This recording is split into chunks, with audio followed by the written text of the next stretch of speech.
Hello అండి, hi అందరికీ, welcome to my video. ఈరోజు మా అమ్మమ్మ స్టైల్లో గోంగూర పచ్చిరొయ్యలు ఎలా వండాలో మా అమ్మ చూపిస్తుంది. ఫస్ట్ అయితే గోంగూరలో కొంచెం వాటర్ పోసి ఉడకపెట్టుకోవాలి. గోంగూర ఉడికే లోపల ఉల్లిపాయ పచ్చిమిరపకాయ కట్ చేసి పెట్టుకుంటుంది. తర్వాత గోంగూర ఉడికిందో లేదో చూసుకుని దింపి పక్కన పెట్టుకోవాలి.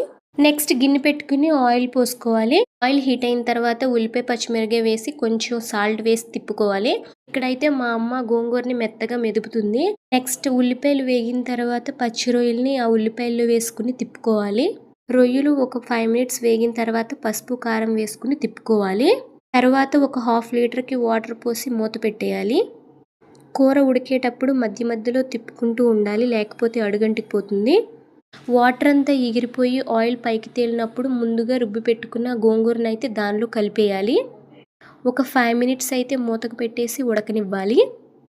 మీరు ముందుగా మన ఛానల్ని చూస్తున్నట్లయితే సబ్స్క్రైబ్ చేసుకోండి, అలాగే వీడియోకి ఒక లైక్ ఇవ్వండి. కర్రీ అయితే రెడీ అయిపోయింది. ఇప్పుడు తాలింపు పెట్టుకోవాలి.